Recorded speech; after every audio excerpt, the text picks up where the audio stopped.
para organizarmos a diretoria do nosso clube de desbravadores. Tá bom? Então, às 4 horas da tarde, na casa do irmão Enitervaldo, nós vamos nos reunir lá, tá, irmão? Que é ali mais próximo, tá todo mundo já ali naquela região, e ali nós vamos fazer a nossa reunião para organizarmos aí a diretoria do nosso clube e assim darmos os primeiros passos do nosso clube de desbravadores aqui da cidade de Maria da Fé.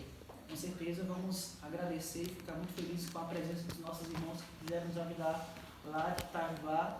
Então serão muito bem-vindos, tá bem? Então é isso. Você trouxe a sua Bíblia? Ela está aí com você?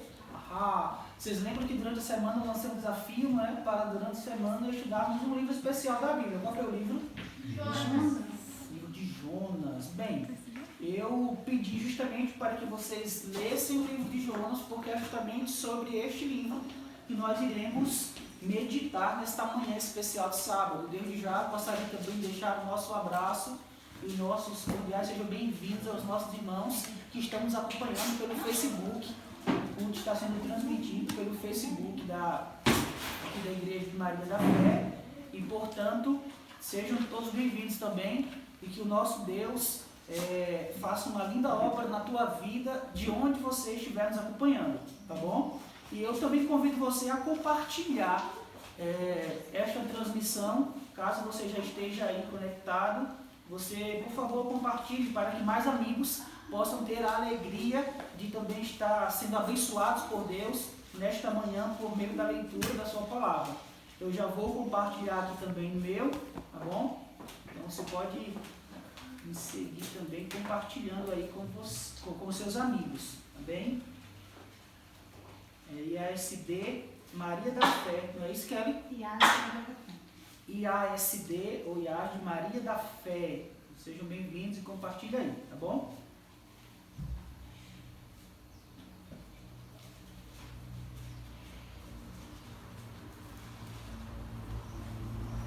Tem certeza que alguém está da igreja? Não estou vendo não aqui.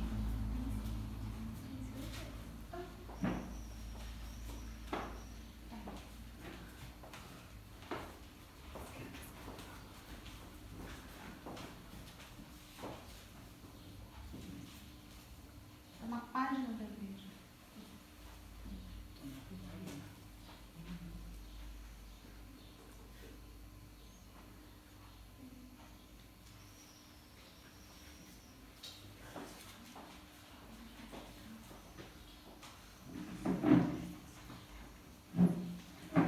Então, vê se tu acha, por favor, para mim, tá? E compartilha. Você acha uma página? Pois bem. Então, abra sua Bíblia no Evangelho de Jonas. Mas Evangelho, como assim? Isso mesmo. O livro de Jonas, ele é, sem sombra de dúvidas, o livro mais missionário. Não, esse não. O livro, esse é do último culto. O livro mais missionário do Antigo Testamento. Tá bom? O livro de Jonas, o Evangelho de Jonas, como assim também podemos dizer, ele é o livro mais missionário do Antigo Testamento. O nome Jonas é um nome de origem hebraica e, por sua vez, ele significa pomba. Alguns teólogos, eles atribuem justamente o nome de Jonas justamente ao que acontece no livro de Jonas. Você sabe que Noé, ele enviou uma pomba e essa pomba, por sua vez, acabou sendo ali uma mensageira. Ele trouxe ali a mensagem de que as coisas estavam voltando ao normal e ela trouxe ali um pequeno ramo, né, de oliveira, mostrando que as águas do dilúvio estavam baixando. E uma referência também aos pombos correios, né, que são mensageiros, eram mensageiros usados para levarem mensagens, cartas e assim por diante nos tempos de guerra e assim por demais. Então Jonas, ele acaba sendo também um mensageiro de Deus para uma cidade em especial. Qual é o nome da cidade? Nínive. Você sabe que os ninivitas, eles eram inimigos ferrenhos do povo de Deus. E havia uma profecia de que se o povo de Deus eles não se voltassem para Deus, Deus iria mais uma vez usar os ninivitas, ou seja, os assírios, para castigar, como um castigo para o seu povo. Assim, entendendo um pouco sobre o livro de Jonas, sobre o povo, sobre os ninivitas, nós podemos então entender um pouco melhor o que se passa no livro de Jonas. Nos seus primeiros versos do primeiro capítulo, nós então conseguimos ler o seguinte: Jonas capítulo 1, verso 1.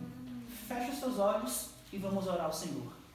Querido Deus e amado Pai, te louvamos, ó Deus, pela alegria de estarmos aqui reunidos e nesse momento temos a Bíblia aberta diante de nós.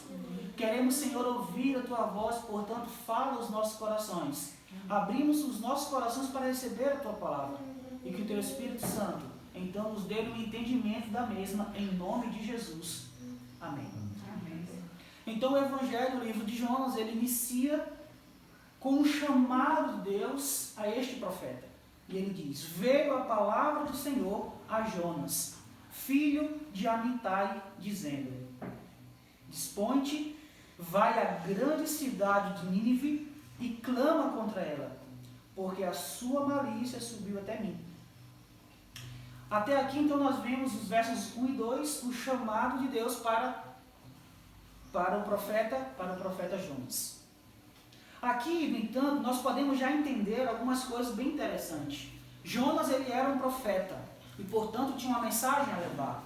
Essa mensagem vinha de Deus, vinha da parte de Deus para Jonas. Sabe, quando ele se refere a Jonas e ao seu pai Amitai, ele está trazendo para nós justamente a ideia de quem era Jonas. Ele era um profeta da sua linhagem, ele era filho de Amitai. E lá já nos livros de Reis, nós já encontramos ali uma citação a esse personagem Jonas. Ele tinha sido mencionado, ele é mencionado, na verdade, lá no livro de Reis. E Jonas, ele viveu ali em períodos de Jeroboão II, nos períodos de Jeroboão II. Jeroboão II, ele era rei de Israel. Lembrem-se que o povo de Israel, eles foram divididos em dois reinos, o reino do sul e o reino do norte. O reino do sul era o reino de Judá, formado por 2 tribos. E o reino do norte era o reino de Israel, formado por outras 10 tribos. Portanto, aqui foi nesse período em que este acontecimento, em que isto ocorreu. No verso 2, Deus ele então diz: dispõe-te, ou seja, levanta-te, age e vai até a grande cidade de Nínive. Nínive era de fato uma grande cidade. E ali, portanto, tinham mais ou menos 120 mil pessoas.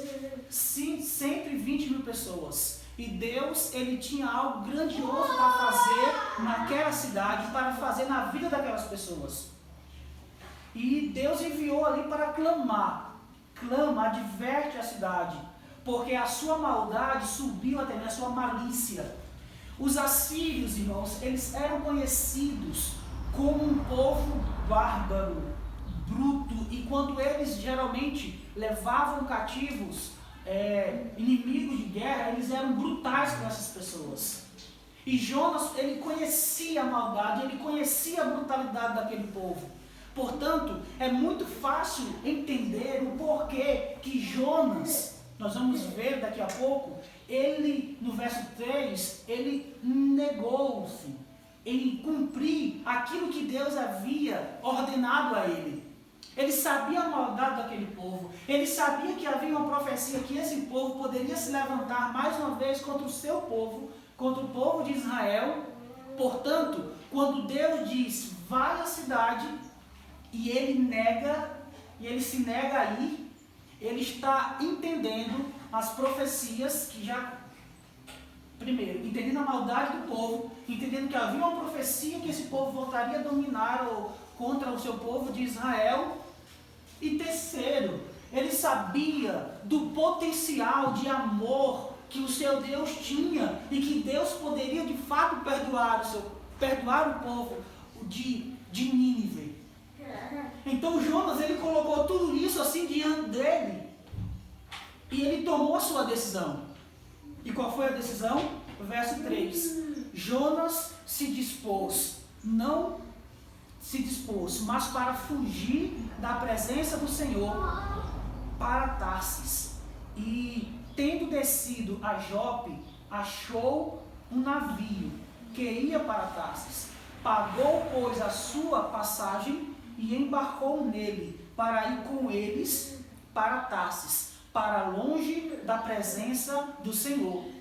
Esse verso, ele é esquisito, não é? Ele não é esquisito? Porque, veja, nós temos aqui um personagem. Quem é o personagem? Jonas, um profeta, um mensageiro do Senhor. Um profeta que se nega a levar a profecia ou a mensagem que Deus tinha para aquela nação. E ele faz algo inusitado. Ele procura fugir da presença de quem? De Deus. É impossível. Quando nós vamos para o livro de Salmo, no Salmo 139, nos versos 7 a 10, veja o que o salmista diz. Você conhece? Salmo 139. Veja o que o salmista diz.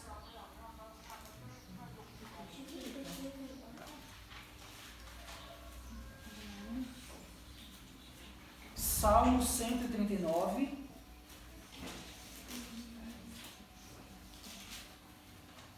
Versos 7 ao 10. Para onde me ausentarei do teu espírito? Para onde fugirei da tua face?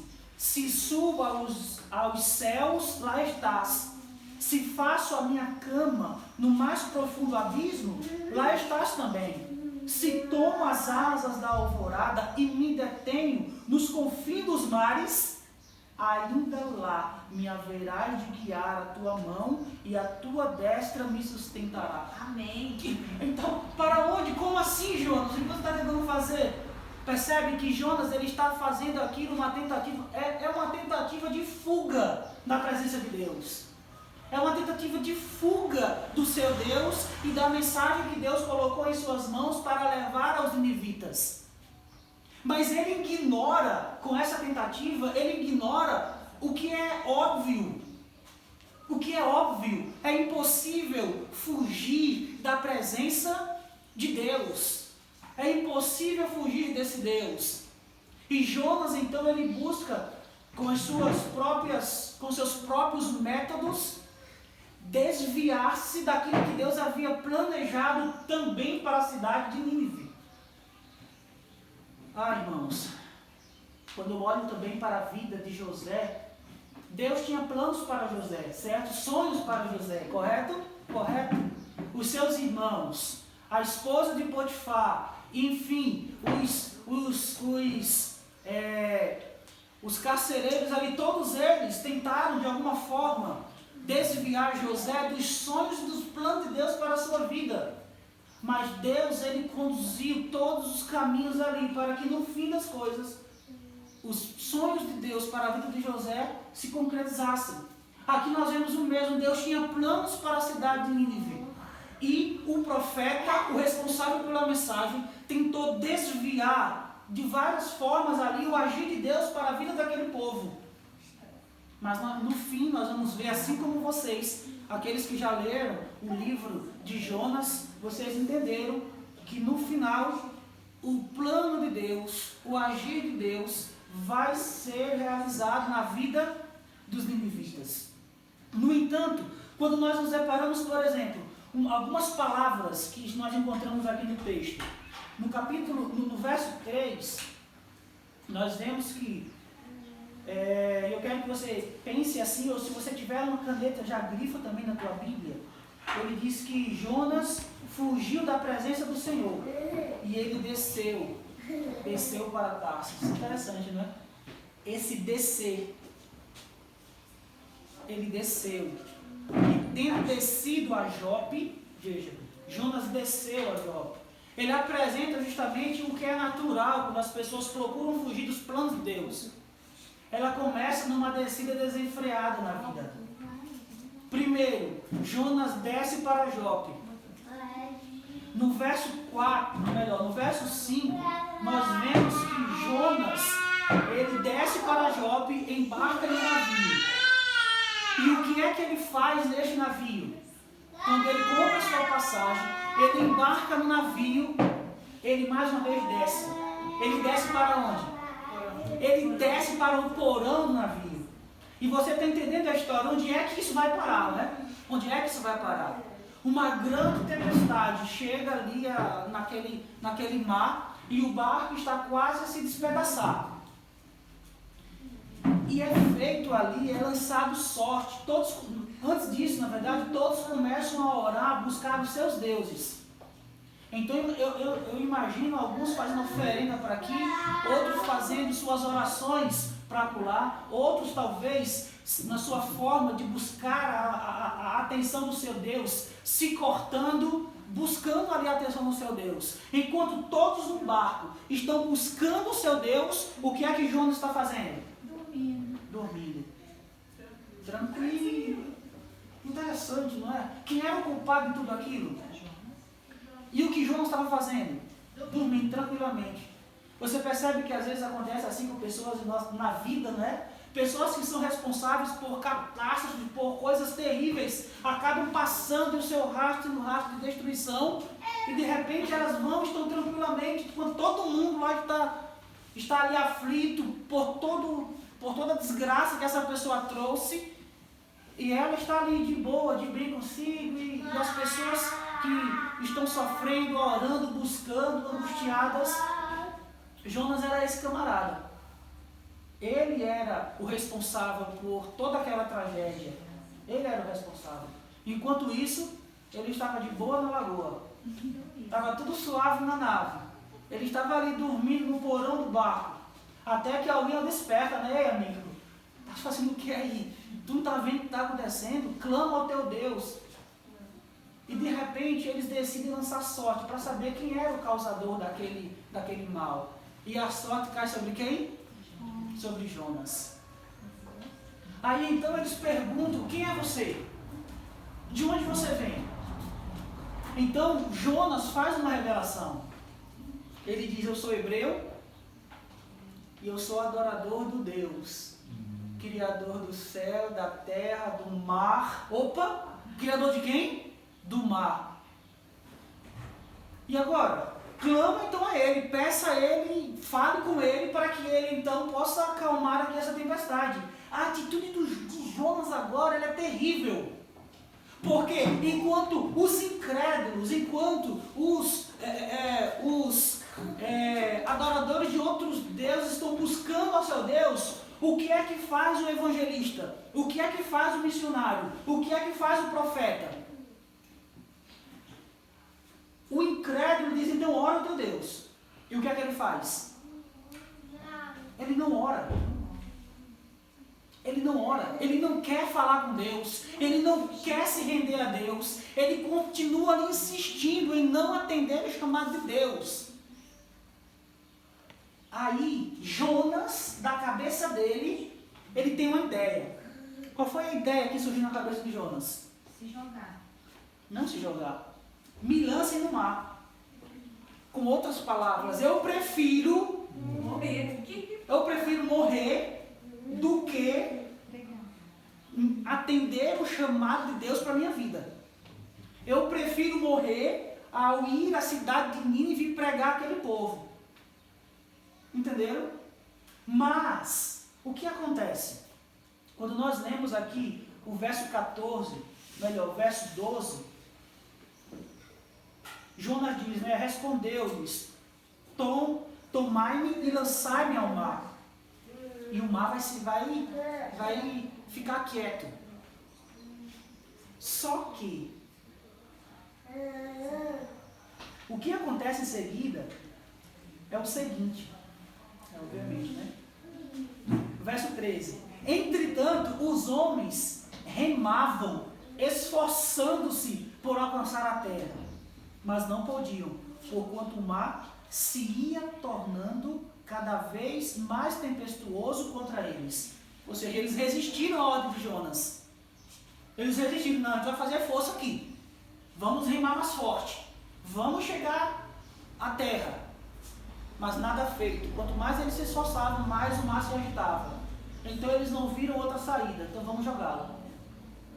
E assim o fizeram. E veja a atitude deles. Veja a atitude deles. Cadê? Verso 14. Então clamaram ao Senhor e disseram: Ah, Senhor. Vocês percebem que aqui, quando ele diz que clamaram ao Senhor, esse Senhor, ele está escrito com letra maiúscula. Quem é esse Senhor? Deus. Que Deus? O Deus de quem? O Deus de Jonas. Porque quando você lê anteriormente que eles estavam cada um clamando ao seu Deus, esse Deus é com D minúsculo. Mas agora eles estão clamando a quem? Ao Deus de Jonas. Com outras palavras, eles entenderam quem era o Deus de Jonas. E eles entenderam que o Deus de Jonas era o Deus verdadeiro. Era o Deus de fato, criador do céu, da terra, do mar, da fonte das águas, tudo que existe. E eles clamaram: Ah, Senhor, rogamos-te que não pereçamos por causa da vida deste homem. E eles fazem ali essa oração, esse clamor ao Deus de Jonas. E o que acontece com o mar? Verso 15. Lançaram a Jonas. E levantaram a Jonas, verso 15, e o lançaram ao mar. E cessou o mar da sua fúria. E Jonas continuou no seu percurso. Como? Descendo. Foi descendo. Vocês percebem? Quanto mais distante nós estamos de Deus, e quanto mais insistimos em estar distante de Deus, mais vamos descendo até chegar no fundo do poço. A história de Jonas e esse processo, ele é comum na vida de várias pessoas que se distanciam de Deus. Por exemplo, quando nós lemos no capítulo 15 de Lucas, o filho pródigo, ele ia distanciando de Deus, e quanto mais se distanciava de Deus, mais se perdendo, mais perdido ele ficava, mais profundo ele ia na sua trajetória, rumo ao abismo. E o mesmo aconteceu com Jonas. Só que aí, quando Jonas pensou: pronto, agora é o meu fim, agora eu morro de vez e acabo com essa novela aqui. Aí Deus disse: não, filho, não vai ser por aí não. Aí lá vai o grande peixe, não é? E o grande peixe traga Jonas. Eu rio porque essa história ela é levada em descrédito por muitos críticos do texto bíblico. Eles dizem: rapaz, é impossível isso. Isso é impossível. Só que nós estamos lidando com o Deus do impossível. Então Jonas é tragado pelo grande peixe. E lá está Jonas no ventre deste peixe. No ventre desse peixe está Jonas. E eu imagino Jonas ali, quando ele de repente abre os olhos e está respirando debaixo d'água. Ele está no ventre do peixe, de alguma forma, tem oxigênio ali para que ele sobreviva. E eu não estou acreditando nisso. Eu rio porque é cômico e trágico ao mesmo tempo, né? Então está ali Jonas no ventre do peixe, vivo. E o que faz Jonas? Nada. Ele insiste. Porque o infeliz, ele passa 3 dias no ventre do peixe para depois de 3 dias orar a Deus. Para depois de 3 dias se voltar para Deus. Eita, que esse mensageiro é teimoso, viu? O bicho é teimoso. Então, Jonas ora a Deus. E quando ele ora, ele faz aqui no capítulo 2, tem aqui a descrição da sua oração. Então Jonas, do ventre do peixe, orou ao Senhor, seu Deus, e disse: na minha angústia clamei ao Senhor, e ele me respondeu. No ventre do abismo gritei, e me ouvides a voz. E a sua oração é uma oração linda. É uma oração linda. E serve para mim, para você que está nos acompanhando também pelo Facebook, serve para nós no momento de angústia, no momento de aflição, no momento que nos encontrarmos no fundo do poço, no momento que não tiver saída. Eu posso abrir a Bíblia no capítulo 2 do livro de Jonas e ler a oração de Jonas, pois é uma oração sincera. E ele diz: clamei, pois me lançaste no profundo do coração dos mares, e a corrente das águas me cercou. Então, percebe que ele faz uma descrição até das correntes das águas que o levavam assim, para um lado e para o outro. Então eu disse: lançado estou, e diante dos teus olhos tornarei porventura a ver o teu santo templo. As águas me cercaram até a alma, o abismo me rodeou, e as algas se enrolaram na minha cabeça. Então ele faz uma descrição da situação dele ali no fundo do mar. Enfim. E Deus move o coração desse homem ali, naquele local. Bem, no capítulo 3, Jonas, ele então veio a palavra do Senhor, segunda vez a Jonas dizendo, verso 1, verso 2 agora: dispõe-te, vai à grande cidade de Nínive e proclama contra ela a mensagem que eu te digo. Então ele repete, Deus repete, ele volta o filme e repete: olha, você não poderia ter passado por tudo que você passou. Então vou repetir, vamos voltar à estaca zero. Levanta-te e vai para a cidade de Nínive e prega aquela cidade, porque eu tenho um grande apreço por aquelas pessoas. Interessante que estamos falando em um contexto do Antigo Testamento em que, veja só, em que a ordem ali, a estrutura do Antigo Testamento, da pregação do Evangelho, é diferente da estrutura do Novo Testamento. No Antigo Testamento, a estrutura era assim: Deus iria abençoar o seu povo, Deus iria abençoar Israel, e as nações vizinhas, elas viriam a Israel para conhecer o Deus de Israel, e então adorá-lo, e então se entregar a esse Deus e assim por diante. O que acontece com o livro de Jonas? Ele sai um pouco dessa curva, porque Deus ordena para que Jonas vá até Nínive. E o comum até então era que as nações vizinhas viessem a Israel. E aqui Jonas tem que ir. Jonas tem que ir. E isso também causou um certo desconforto a ele. Por que eu tenho que ir? Por que ele não tem que vir até cá? Por que eles não vêm até mim? Não é? Ele confirmou comigo. Por que eles não vêm até mim? Então, Deus disse: vai até essa cidade. O que acontece?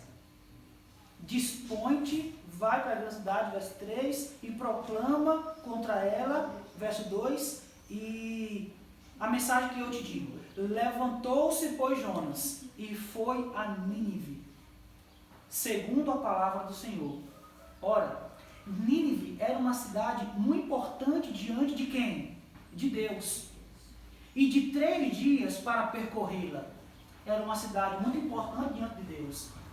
A mensagem importante aqui é que Deus, ele se compadece de todos os seres humanos.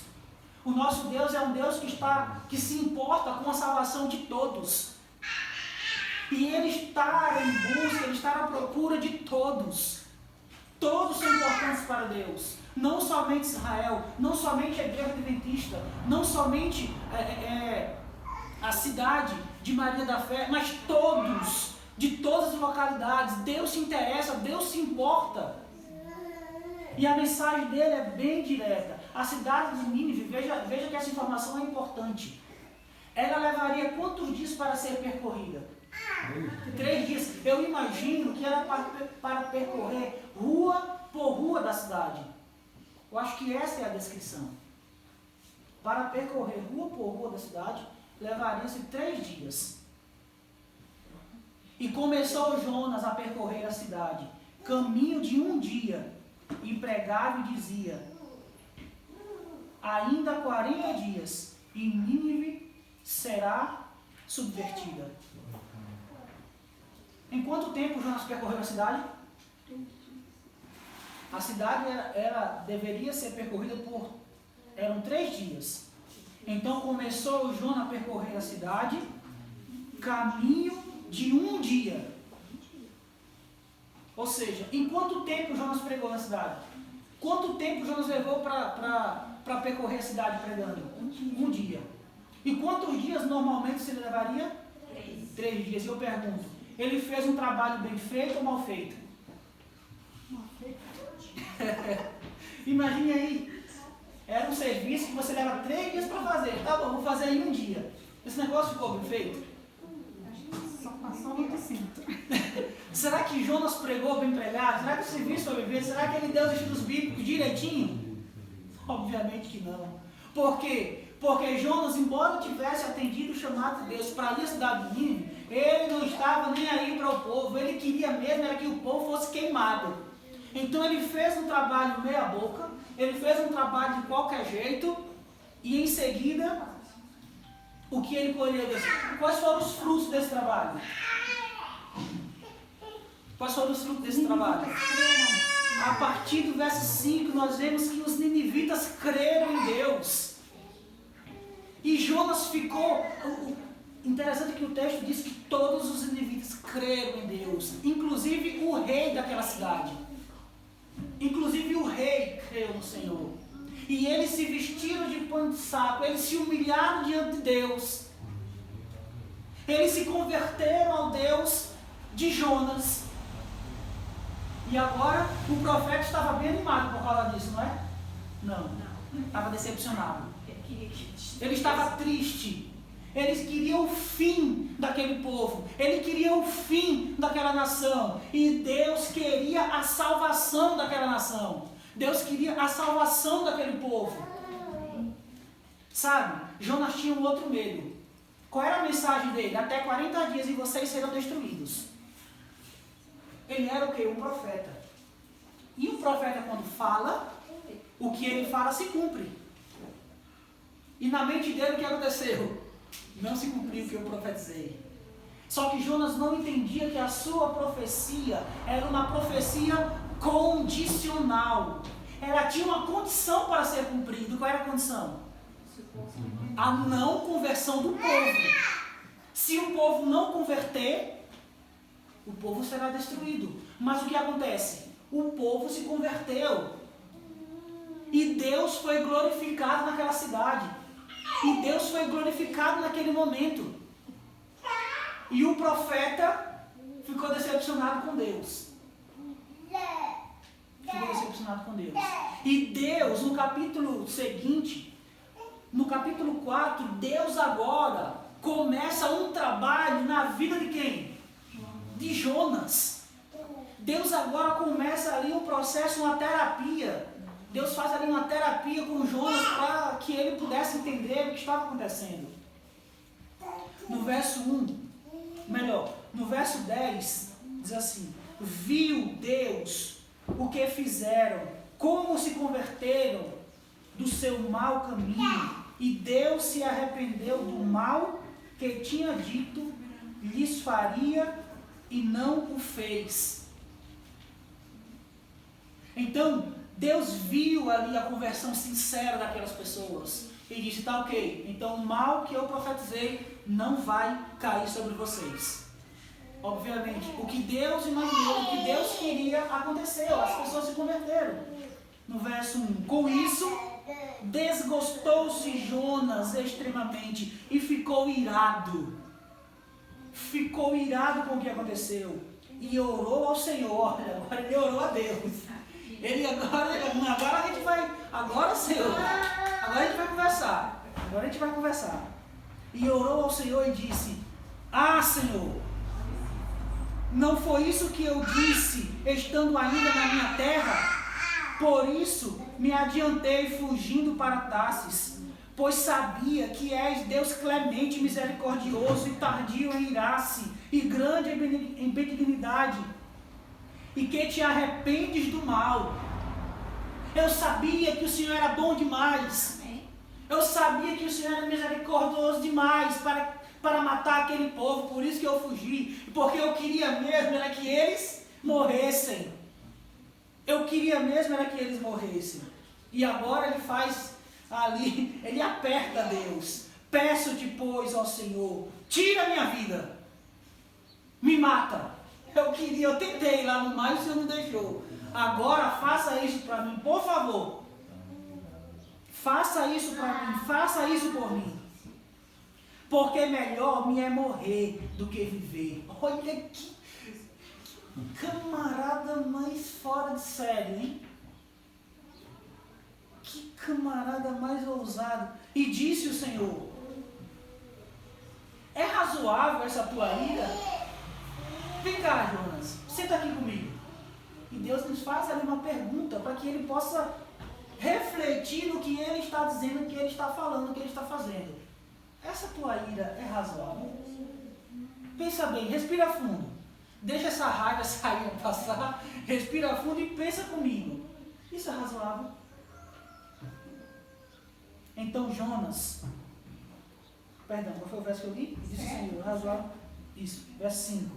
Então Jonas saiu da cidade e assentou-se ao oriente da mesma, e ali fez uma enramada e repousou debaixo dela à sombra, até ver o que aconteceria à cidade. Então ele orou a Deus e foi como se ele tivesse colocado a Deus contra a parede. Bem, já que o Senhor não vai fazer nada com eles, então tira a minha vida. E Deus perguntou: essa tua raiva, ela é razoável? Ele não respondeu, virou as costas para Deus, parece aquele menino desobediente, né? Como a gente fala lá em Alagoas, aquele menino mal ouvido. Aquele menino que ouve, mas faz o contrário. E saiu das costas para Deus, preparou ali eu acho que ele era tipo um desbravadorzinho ali, né? Preparou uma cabana ali para ele, uma barraca ali para ele, e ficou ali debaixo, olhando o que vai acontecer com essa cidade. E só jogando praga, imagina jogando praga na cidade. Jogando praga na cidade, para ver o que ia acontecer. E nada aconteceu.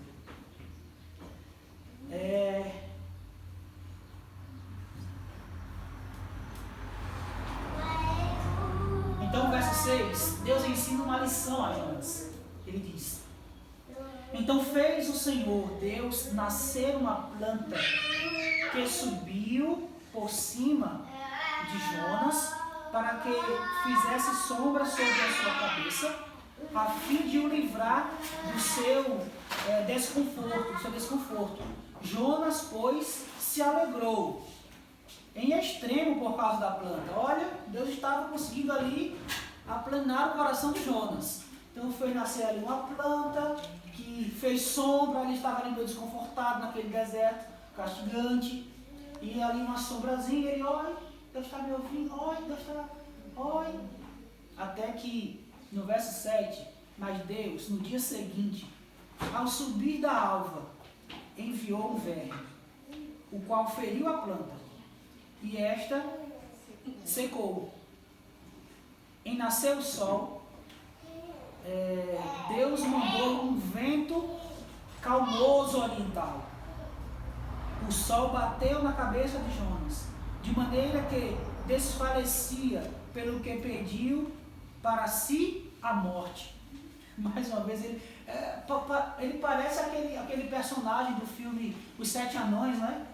Como é o nome dele? O Zangado. Rapaz, estava mais zangado, o sol bateu na cabeça dele e agora ficou irado de novo. Então vejam, e ele já pediu de novo a morte. Eu quero morrer, Senhor, eu quero morrer. Melhor me é morrer do que viver. Então perguntou Deus a Jonas: é razoável essa tua ira por causa da planta? Ele respondeu: é razoável a minha ira, sim. Eu quero é morrer. Me perdoe, irmão, eu estou lembrando aqui de um humorista lá do Ceará. Ai, que é deputado, né? Então perguntou Deus a Jonas: é razoável essa tua ira? É razoável sim. Verso 10. Tornou o Senhor Tens compaixão da planta, que te não custou o trabalho, a qual não fizeste crescer, que numa noite nasceu e na outra pereceu, e não hei de eu ter compaixão da grande cidade de Nínive, em que há mais de 120.000 pessoas que não sabem discernir entre a mão direita e a mão esquerda, e também muitos animais. Então ele chama ali Jonas, tá? E ele faz ali aquela comparação.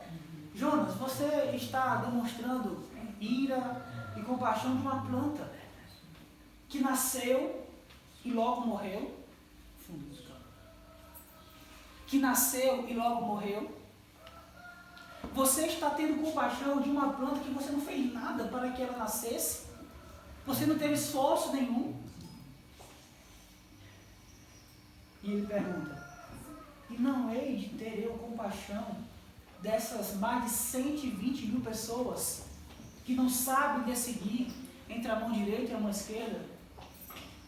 E a história termina aqui. Mas parece que a história, ela não termina com aquela típica palavra, fim. Porque ela não teve um fim.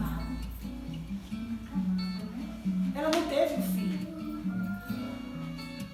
Ela precisa continuar essa história. Ela precisa continuar. Mas o que é que nós vimos aqui? Nós vimos um Deus que quer salvar, que ama as pessoas e quer salvar as pessoas. E nós temos toda uma história em que todos os personagens são obedientes a esse Deus. Todos são obedientes. Por exemplo, a tempestade, o tempo, é obediente a Deus. Os marinheiros, eles obedecem, eles lançam Jonas no mar. O peixe, o grande peixe, também obedeceu a Deus. Os ninivitas, todos obedeceram a Deus. A planta obedeceu a Deus. O pequeno verme obedeceu a Deus. O sol e o vento oriental, o calmo vento, obedeceu a Deus. Quem na história não obedeceu a Deus? Somente Jonas não obedeceu a Deus. Somente o mensageiro insistiu em não obedecer a Deus. Eu não sei quem são os ninivitas que Deus está colocando diante de você para que você possa ir até eles e possa levar uma mensagem de Deus até eles. Mas eu sei de uma coisa, que nessa situação, você e eu somos o Jonas.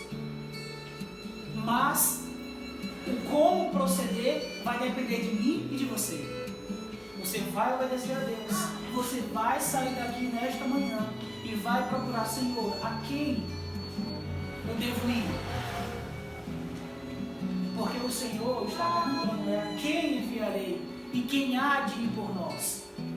A resposta do Senhor, a resposta de Isaías foi: eis-me aqui, envia-me a mim. A resposta de Jonas foi diferente: Senhor, não conte comigo. Mas qual será a tua resposta mediante ao desafio de pregarmos o Evangelho, de levarmos uma mensagem àqueles que estão ao nosso redor, àqueles que, assim como os ninivitas, não sabem discernir entre a mão esquerda e a mão direita? Eu sei que a mim e a você, Deus deu a responsabilidade de pregarmos a eles. Agora, se você vai ou não, só depende de uma pessoa. Só depende de você. Só depende de mim. Qual será a nossa resposta ao Senhor nessa manhã? O que você vai fazer ao sair deste lugar? Deus tem uma grande obra a fazer na vida das pessoas que estão sofrendo ao nosso redor. Mas para isso, assim como nós estudamos hoje na nossa lição, né? Para isso, Deus necessita de que nós nos coloquemos em suas mãos como instrumentos a ser tocado por esse magnífico instrumentista. E ao tocar, e ao te usar, com certeza, muitas pessoas terão a alegria de se encontrarem com o seu Jesus, com o meu Jesus, e terem as suas vidas transformadas por esse Jesus. Amém? Assim como um dia alguém atendeu a ordem de Deus e chegou até eu, até mim, até você, até a minha família, até a sua família, trazendo uma mensagem de salvação e esperança, Deus também espera que você vá e alcance indivíduos e alcance pessoas que, sem a mensagem de advertência que você tem a levar a elas, em poucos dias elas serão destruídas, porque nós sabemos que Jesus está voltando e consigo traz o juízo para todos,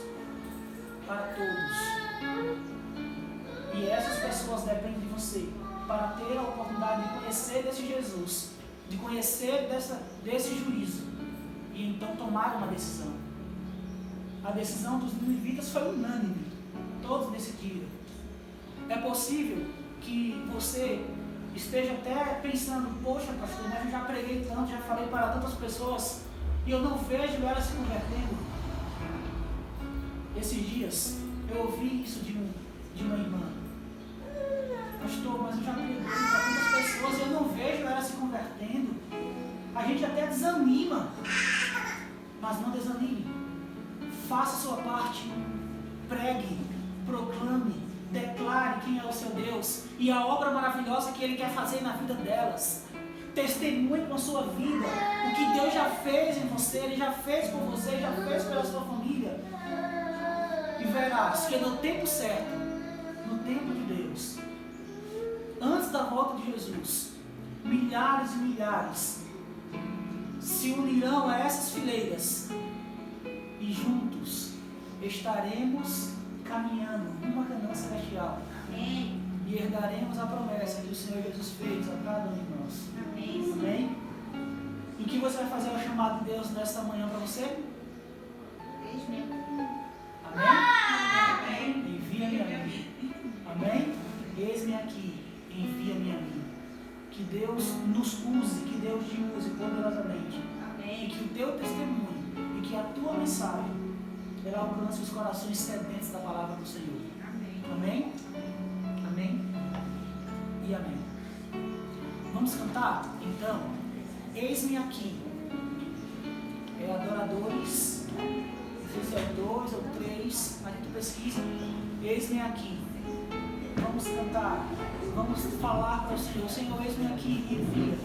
Eu quero ser esse instrumento a ser tocado pelo Senhor para alcançar aqueles que estão ao entorno de mim, ao entorno da minha casa, na minha rua, na minha faculdade, na minha escola.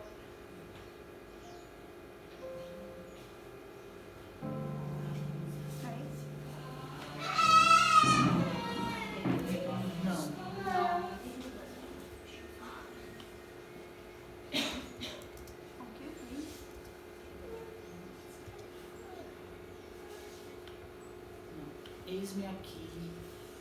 Eu acho que é isso, não é isso mesmo, gente? É eis-me aqui. Eis-me aqui.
os milagres do Senhor na vida das pessoas que Ele deseja salvar só irão acontecer se nós obedecermos a sua ordem, se nós cumprirmos a missão que Ele nos confiou. Amém? Por isso a importância de dizermos: eis-me aqui, envia-me a mim. Feche seus olhos, vamos orar. Querido Deus, maravilhoso e bom Pai, louvamos o Teu nome, Senhor, porque nesta manhã ouvimos a Tua voz. Amém. E por intermédio, ó Deus, da história do personagem Jonas, podemos, ó Deus, entender o que o Senhor espera de cada um de nós na condição de Teus mensageiros nos dias atuais. Jonas, ó Pai, resistiu e muito à Tua ordem, resistiu e muito a obedecer ao Senhor. Mas, Pai, confessamos nesse momento que não queremos ser como Jonas, não queremos resistir, queremos levantar-nos, queremos ir onde o Senhor nos enviar.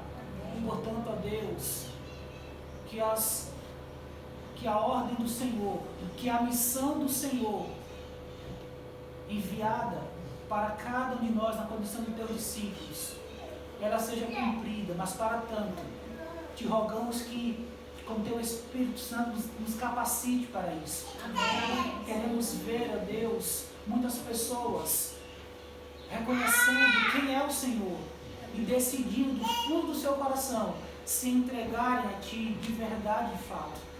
Ó Deus, assim como os marinheiros, assim como os ninivitas, queremos ver a conversão dessas pessoas. Nos usa, no entanto, como Teus instrumentos. Em nome de Jesus. Amém, Senhor. Amém. Que o Senhor te abençoe e te guarde. Que o Senhor faça resplandecer o seu rosto sobre ti. Que o Senhor tenha misericórdia de ti, sobre ti, levante o seu rosto e te dê a paz. Amém. Todos um sábado feliz. E não esqueçam, às 4 horas, na casa do irmão Montevaldo, para a nossa reunião. Tá bom? Mas não esqueçam também de estar orando e visitando os amigos, os seus 5 amigos de oração, certo?